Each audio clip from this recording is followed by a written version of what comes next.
دوستو whelm Ryan سرحدی علاقہ ہے، سوئٹزرلینڈ اور جرمنی کے درمیان کا بارڈر کا گاؤں ہے یہ بڑی اور طرح کی کہانی ہے۔ آپ نے بڑے بڑے قصے کہانیاں سنے ہوں گے، لیکن یہ بالکل بکری ٹائپ کی کہانی ہے۔ اس کی وجہ یہ ہے کہ کیونکہ میں خود لکھا رہی ہوں، ڈرامہ رائٹر ہوں۔ افتخار بھائی، میں مریم بات کر رہی ہوں جرمنی سے۔ السلام علیکم۔ کہتی افتخار بھائی بڑی مہربانی، آپ نے میری کال اٹھا لی اور میں بہت تکلیف میں ہوں، میں بہت ڈپریشن میں ہوں، میں بہت انزائٹی کا شکار ہوں۔ اور یہ کہہ کر مریم نے زاروں قطار رونا شروع کر دیا۔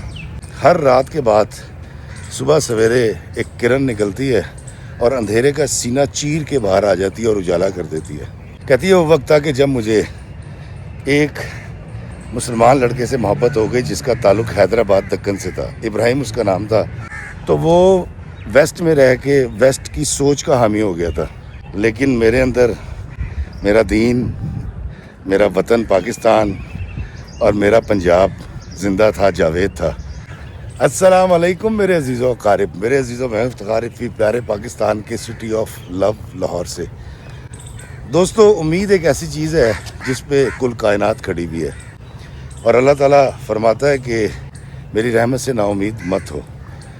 دوستو، ہر رات کے بعد صبح سویرے ایک کرن نکلتی ہے اور اندھیرے کا سینہ چیر کے باہر آ جاتی ہے اور اجالا کر دیتی ہے، اور غربت کے بعد امیری آ جاتی ہے، اور یہ سلسلہ چلتا رہے گا، دن نکلتا رہے گا، ڈھلتا رہے گا، اچھا برا وقت آتا جاتا رہے گا، اور یہ دونوں ایک دوسرے کو ریپلیس کر لیتے ہیں۔ بہت سارے لوگ آپ نے وہ دیکھے ہوں گے جن پہ اچھا وقت تھا، لیکن پھر 20 25 30 سال کے بعد ایک برا وقت آ گیا۔ تو ایک امید ایسی چیز ہے جو انسان کو ہمیشہ آگے لے کے جاتی ہے، اور انسان کو کبھی نا امید نہیں ہونا چاہیے۔ آج جو میں آپ کو کہانی سنا رہا ہوں، یہ بڑی اور طرح کی کہانی ہے۔ آپ نے بڑے بڑے قصے کہانیاں سنے ہوں گے، لیکن یہ بالکل بکری ٹائپ کی کہانی ہے۔ اس کی وجہ یہ ہے کہ کیونکہ میں خود لکھا رہی ہوں، ڈرامہ رائٹر ہوں، اور ڈرامہ سے تعلق ہے، تو میں جانتا ہوں کہ اس کہانی کے اندر بڑے ٹوسٹ ہے، اور بڑی مزے کی اس کی پنچ لائن ہے، اور بڑی خوبصورت سچویشن ہے۔ دوستو، بات یہ ہے کہ آج سے 3 سال پہلے میرا جو فیس بک پیج نمبر ہے، اس پر مجھے کال آئی، اور وہ کال مجھے یہ سمجھ آ گئی کہ یورپ کے کسی ملک سے کال ہے، لیکن مجھے اس وقت یہ پتہ نہیں تھا کہ کس ملک کا کوڈ ہے، تو وہ کال میں ریسیو نہیں کر سکا۔ اس کے بعد میں نے جب جواب دیا، میں نے کہا جی السلام علیکم، جی فرمائیں، تو سامنے سے جواب آتا ہے میسج کہ آپ افتخار فی ہیں؟ میں نے لکھا جی ہاں۔ تو ان صاحب نے لکھا کہ آپ مجھے ایک آڈیو میسیج کر دیں۔ تو میں نے آڈیو میسیج کر دیا، میں کہا السلام علیکم، میں ہوں افتخار فی۔ تو اچھا، یہ ایسا ہوتا ہے کہ لوگ سمجھتے ہیں، ان کا کہہ رہا ہوتا ہے کہ یار لوگ فیک آئیڈیا بنا لیتے ہیں یا نمبر دے دیتے ہیں تاکہ لوگوں کو دھوکہ دے سکے، تو ہم اس لیے کنفرم کرتے ہیں کہ آپ واقعی افتخار فی ہیں۔ اور ان کا یہ بھی کہنا ہوتا ہے کہ ایک ایکٹر، ایک رائٹر، ایک شاعر، ایک ویلاگر اتنی آسانی سے دستیاب کیسے ہو سکتا ہے، تو اس لیے وہ شکوک کا شکار ہو جاتے ہیں۔ خیر، جب مجھے کال آئی اور میں نے ریسیو کی، میں کہا جی بھائی السلام علیکم، تو سامنے سے آواز آئی افتخار بھائی، میں مریم بات کر رہی ہوں جرمنی سے۔ السلام علیکم۔ میں کہا جی وعلیکم السلام۔ تو میں نے کہا اچھا بیٹا، میں سمجھا کہ شاید کسی مرد کی کال ہے۔ میں کہا کیسی ہیں آپ؟ نے کہا میں بالکل ٹھیک ہوں۔ تو کہتی افتخار بھائی بڑی مہربانی، آپ نے میری کال اٹھا لی اور میں بہت تکلیف میں ہوں، میں بہت ڈپریشن میں ہوں، میں بہت انزائٹی کا شکار ہوں۔ اور یہ کہہ کر مریم نے زاروں قطار رونا شروع کر دیا۔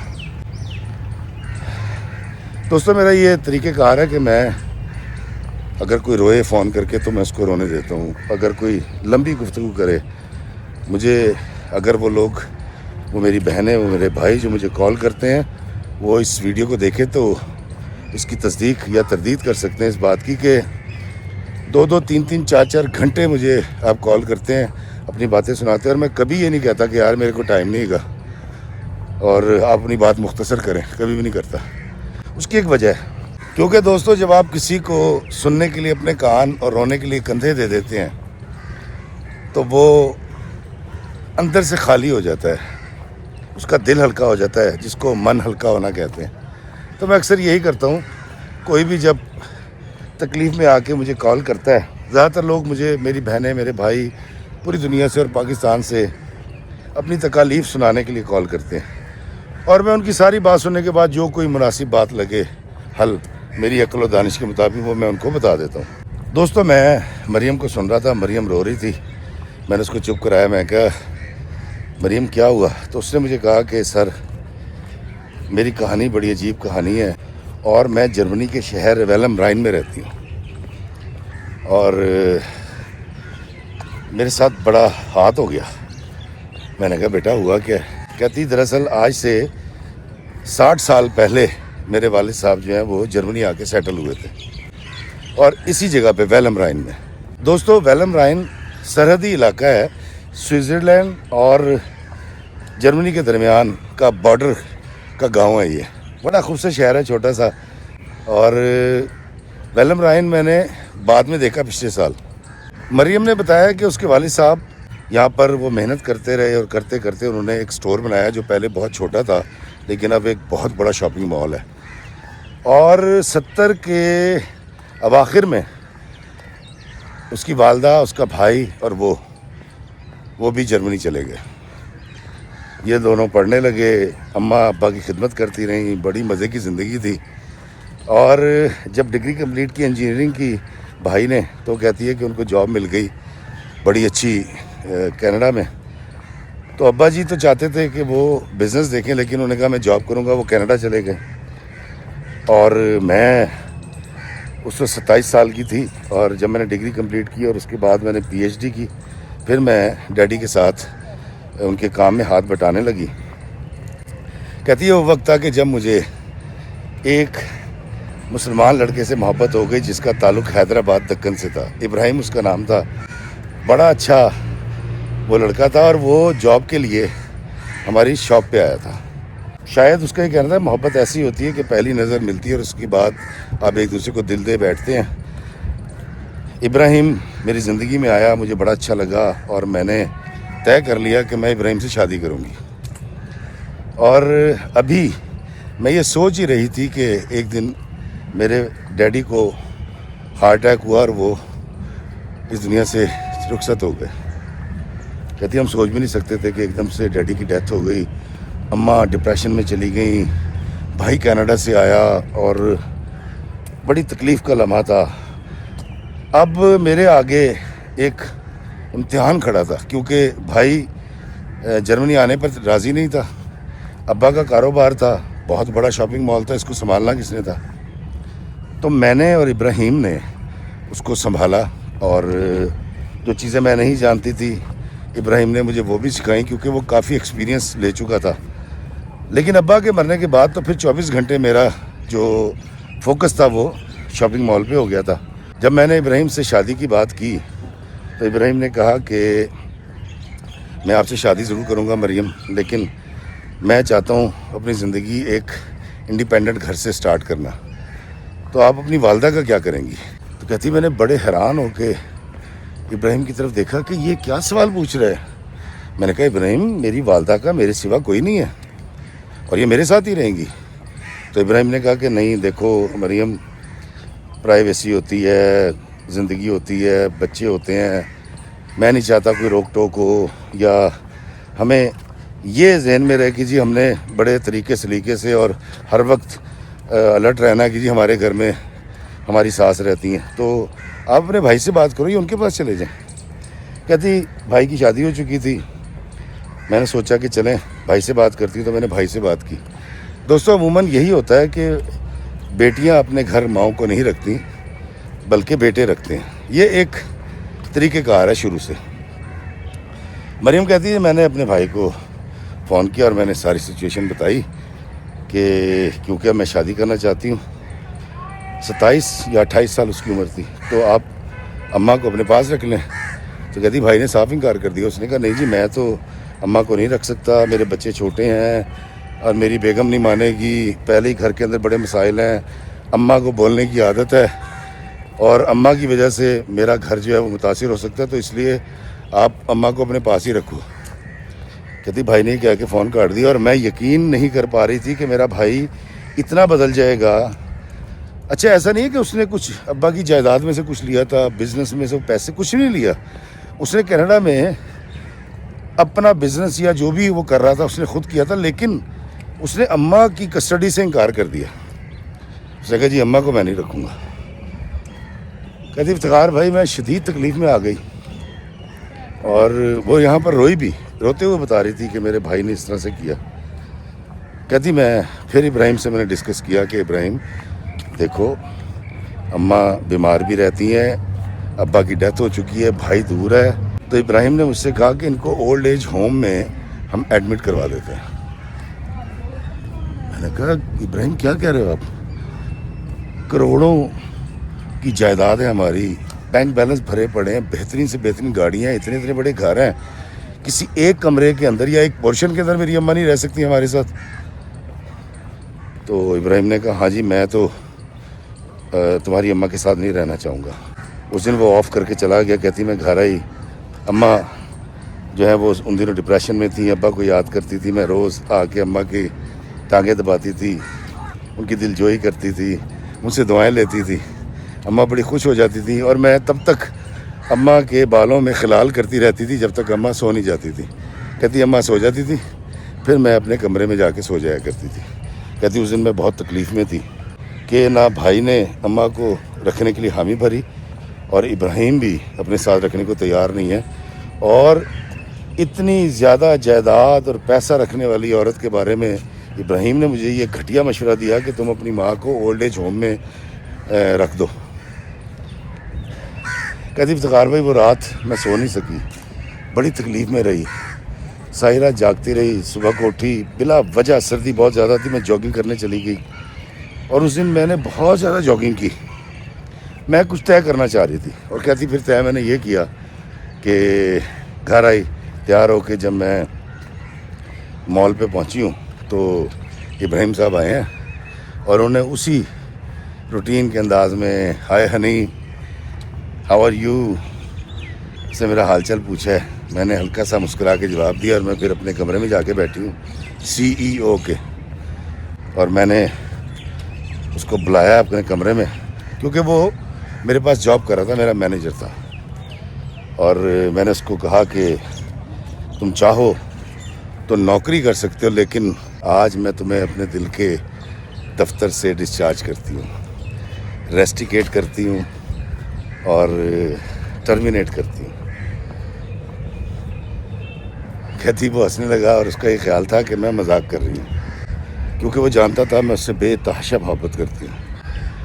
اور دوستو اس کا کہنا تھا کہ ابراہیم کا مشورہ ہرگز غلط اس لیے نہیں تھا کہ ابراہیم اور اس کے والدین جانے کب سے یہاں آ چکے تھے، بلکہ ابراہیم پیدا ہی وہاں ہوا تھا.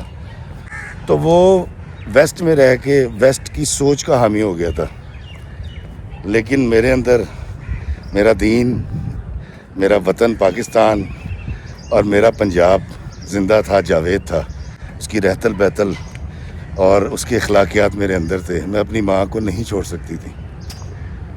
مجھے کئی رشتہ داروں نے یہاں تک کہا کہ تم اپنی والدہ کو پاکستان بھیج دو ہمارے پاس، اور ہم ان کی بڑے اچھے سے خدمت کریں گے. میں نے کہا نہیں، میری ماں رہے گی تو میرے ساتھ رہے گی. ابراہیم جاب کرتا رہا، میں نے اس سے قطع تعلق کر لیا. ایک دو بار ابراہیم نے مجھ سے بات کرنے کی کوشش کی اس موضوع پہ، تو میں نے اس کو ڈانٹ دیا. میں کہا ابراہیم چیپٹر کلوز ہو چکا ہے، تو مائنڈ یور بزنس. ابراہیم وہاں سے جاب چھوڑ کے چلا گیا تھا اسی وقت. کہتی اس کے بعد میں تھی، میری ماں تھی، ہم دنیا بھر گھومتے تھے. میں اپنی ماں کی خدمت کرتی تھی اور ان کی خوشی کے لیے تیار ہوتی تھی، جاگنگ کرتی تھی، اماں کو لے کے جاتی تھی پارکس میں.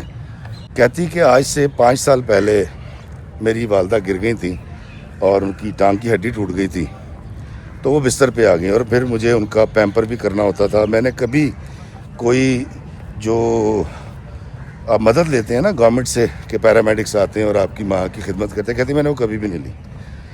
میں بزنس بھی کر رہی تھی، میں اپنی ماں کو وقت بھی دے رہی تھی. اور مجھے اپنی ماں کی اتنی عادت ہو گئی تھی کہ میں اپنے آفس میں جو بیٹھ کے اپنے موبائل کے اوپر جو کیمرے لگے ہوتے ہیں CCTV، اس سے اپنی اماں کو دیکھتی رہتی تھی. میری اماں تھی، میں تھی، ایک خوشحال زندگی تھی. میری زندگی میں کسی ابراہیم کی کوئی گنجائش باقی نہیں رہی تھی، اور یہ وقت بھاگتا چلا جا رہا تھا۔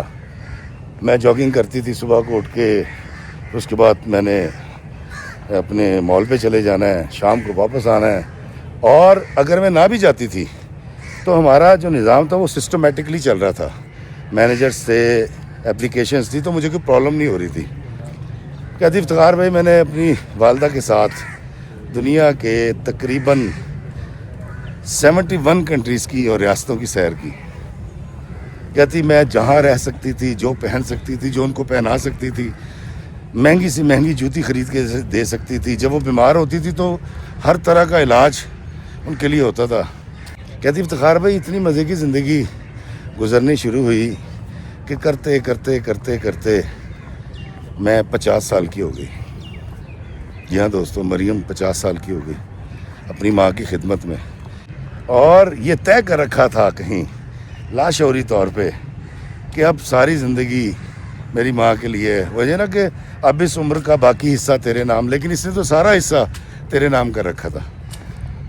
مریم کہتی ہے میری زندگی بہترین جا رہی تھی، مجھے میری ماں کے علاوہ کوئی نظر نہیں آتا تھا۔ میری ماں کہتی تھی دن ہے تو میں کہتی تھی دن ہے، اماں کہتی تھی رات ہے تو میں کہتی تھی رات ہے۔ کہتی ایک دن صبح جب میں ان کے کمرے میں داخل ہوئی ہوں، میں ان کو گڈ مارننگ کہا تو وہ بے حس و حرکت پڑی ہوئی تھی۔ میں نے جا کے ہلایا، یہ سمجھ آ گئی تھی کہ اماں مجھ سے جدا ہو گئی۔ میں نے ڈاکٹرز کو بلایا، ایمبولینس آئی، انہوں نے دیکھا رات کسی وقت ان کی ڈیتھ ہو گئی تھی۔ دوستو مریم پھر رو پڑی، دھاڑے مار کے رو پڑی۔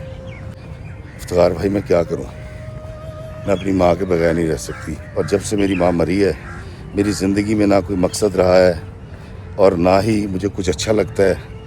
مجھے گاڑیاں، مجھے موسم، مجھے کھانے کچھ اچھا نہیں لگتا، تو مجھے بتائیں کہ میں کیا کروں۔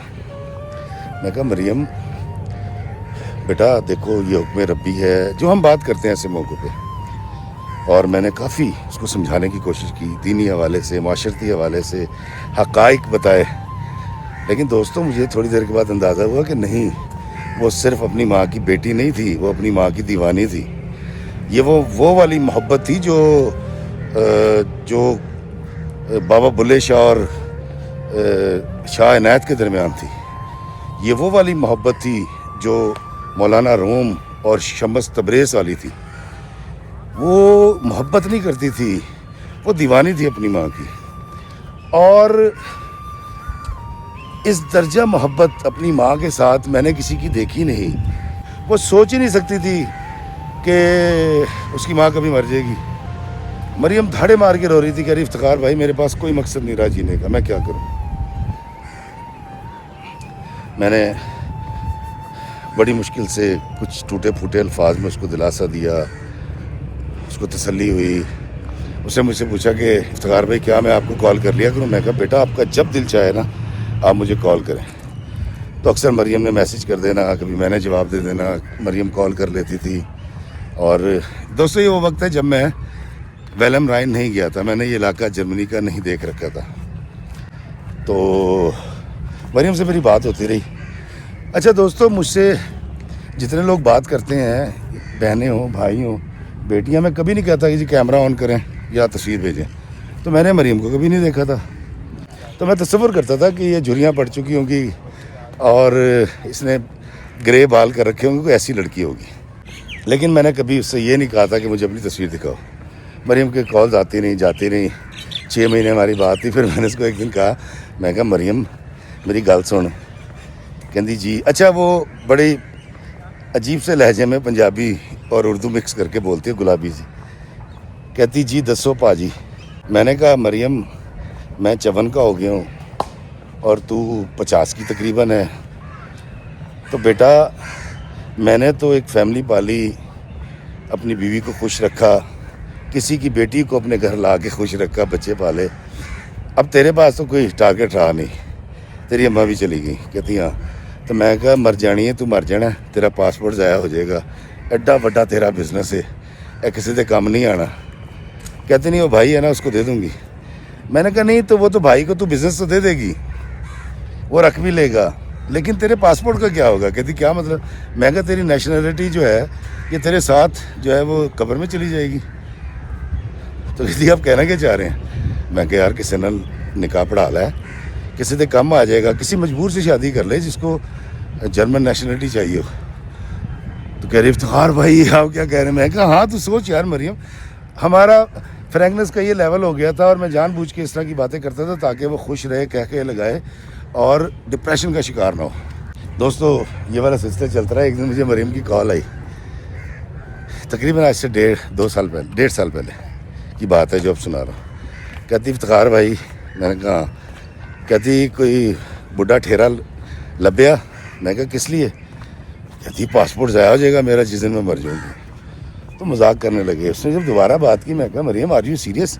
کہتے نہیں افتخار بھائی میں نے اس کو سوچا ہے اور یہ کوئی بری بات نہیں ہے کہ اگر کوئی اس قدر ضرورت مند ہو کہ اس کو یہیں سیٹل ہونا ہے تو اگر کوئی مناسب شخص آپ کو لگے تو مجھے بتا دیجیے گا, میں پیپر میرج کر لوں گی, نیشنلٹی اس کو مل جائے گی, لیکن شادی کو میں کیری نہیں کروں گی یا میں اس شادی میں انوالو نہیں ہوں گی. میں کہا ٹھیک ہے. اب دوستو یہ شغل میگلا میرا اس کا چلتا رہا اور ایک وقت آیا کہ میرا لگ گیا شینگن ویزا. جب میرا شینگن ویزا لگا تو مجھے موقع ملا کہ میں یورپ کے تمام ممالک گھوم سکوں. اور پچھلے سال جون کے اندر پہلی بار میں گیا یورپ. تو میں وہاں سے چلا گیا ویلم رائن. مجھے لے کر گیا تھا ویلم رائن عمر, بہاڑی کا لڑکا ہے, بڑا خوبصورت, بڑا پیارا بچہ ہے, میرا فین ہے. اس نے مجھے 7-8 ممالک گھمائے تھے یورپ کے. جب میں ویلم رائن پہنچا تو میں نے اس کو کہا, میں نے کہا یار یہاں پر نا ایک میری بہن رہتی ہے. اس نے کہا وہ کتنے؟ میں کہا ویلم رائن میں. اس نے کہا جی کہ وہ کیا ہے اس کا وہ ایڈریس کیا ہے؟ تو میں نے کہا یار میرے پاس نمبر ہے. تو میں نے ویلم رائن میں کھڑے ہو کے کال کی مریم کو اور مریم نے فون اٹھایا. ہیلو افتخار بھائی کیسے ہیں؟ میں کہا مریم میں بالکل ٹھیک ہوں. میں کہا جلدی سے مجھے بتا کہ تیرے سٹور کا نام کیا ہے, میں تجھ سے ملنا چاہتا ہوں, میں ویلم رائن میں ہوں. دوستو آگے کیا ہوا اس کہانی میں یہ جاننے کے لیے اگلی ایپیسوڈ دیکھیے اور مجھے دیجیے اجازت اس دعا کے ساتھ کہ اللہ ہمیں آسانیاں عطا فرمائے اور آسانیاں تقسیم کرنے کا شرف عطا فرمائے. آمین. السلام علیکم ورحمۃ اللہ وبرکاتہ.